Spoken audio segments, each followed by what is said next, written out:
Hey everyone, Sky here to discuss the 2006 version of The Hills Have Eyes, starring Aaron Stanford, Kathleen Quinlan, Vanessa Shaw, Emily DeRaven, Dan Bird, Joy, and Ted Levine, and directed by Alexandre Aja. Now, I have seen Alexandre Aja's work before.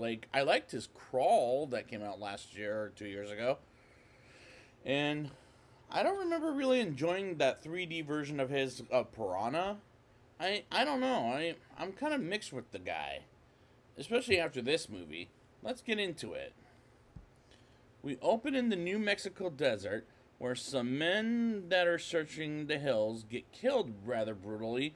Then we move on to some opening credits with creepy ass music that I just detest half to fucking death. We meet the Carter family on the way to San Diego, whereas in the original it was Los Angeles. Big Bob, played by Ted Levine, Ethel, played by Kathleen Quinlan, Bobby, played by Dan Bird, Brenda, played by Emily DeRaven, along with Lynn, played by Vanessa Shaw, and her husband Doug, played by Aaron Stanford, along with baby Catherine, and two German Shepherd doggies, Beauty and Beast, go get gas on their truck with a trailer.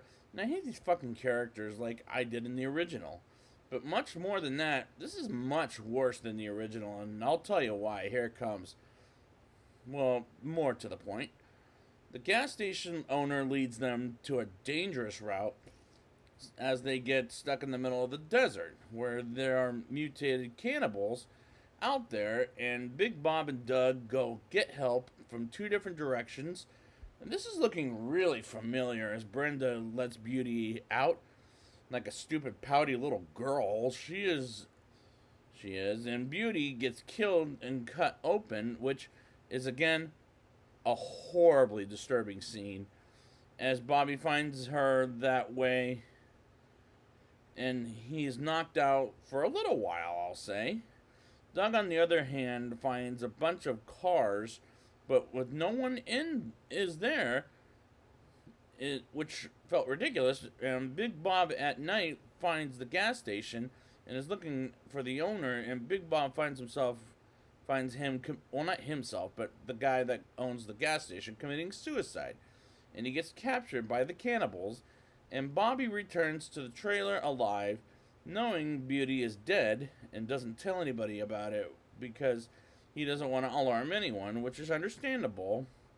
And they cut out the scene where they hear some breathing noise on the radio, but it's not an excuse that this is a longer movie than the original. And Bobby is paranoid as Beast runs away and Doug gets back in the trailer, and I could care less, honestly. Bobby tells Doug and Lynn about Beauty's death while everyone is asleep, and Jupiter and another cannibal comes inside the trailer. And this is when the movie starts to get really ugly, as they hear Big Bob dying and they try to save him, but they were too late, and the second hill person bites a parrot's head off, and I was really checking out of this movie because I was done with it at this point. Even when baby Catherine is taken by the cannibals, and Lynn is shot, and so is Ethel. And I'm going to bite my tongue at this point and say that the next one is the worst. I won't say why until I get there, but this is almost there with part 2 of the original. I mean, it's that god-awful. This is the most disgusting movie I've seen it in all my life. Same with the next one, but I'll get there. While they think of a plan, Beast kills one of the cannibals and brings their walkie-talkie to Doug, Bobby, and Brenda, and they beg to bring back baby Catherine. And the next day comes as Beast takes Doug to their hideout and leads them outside, into a small town with just houses, while Bobby and Brenda burn a tire and set up booby traps for the cannibals to fall, for which it is a good idea, but the movie just lost my interest at this point. Doug and Beast find baby Catherine in a house as they hide from a cannibal, and Doug leaves Beast in the car, as Doug fights the motherfuckers off after he gets captured, while Bobby and Brenda finish setting up the booby traps. And I'm thinking Doug is more fucked than Bobby and Brenda at this point. Doug does manage to get out alive as Beast goes out of the car to save Doug's life, and Doug fights again with, this time, Jupiter? Pluto? Whatever the fuck that guy's name is.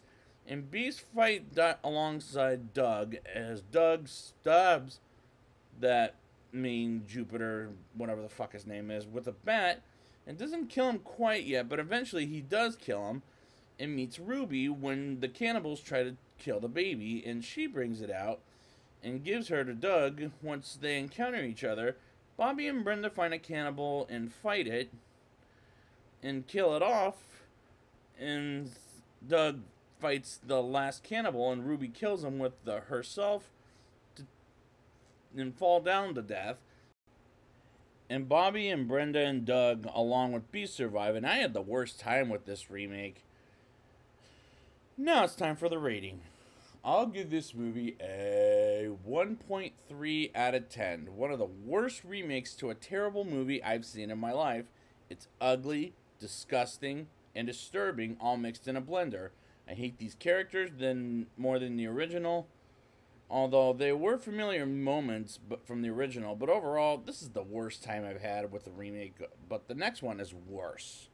So I'd like to thank you guys for joining me, and next time I will be back with The Hills Have Eyes 2. And until next time, I'm gonna get you, little girl.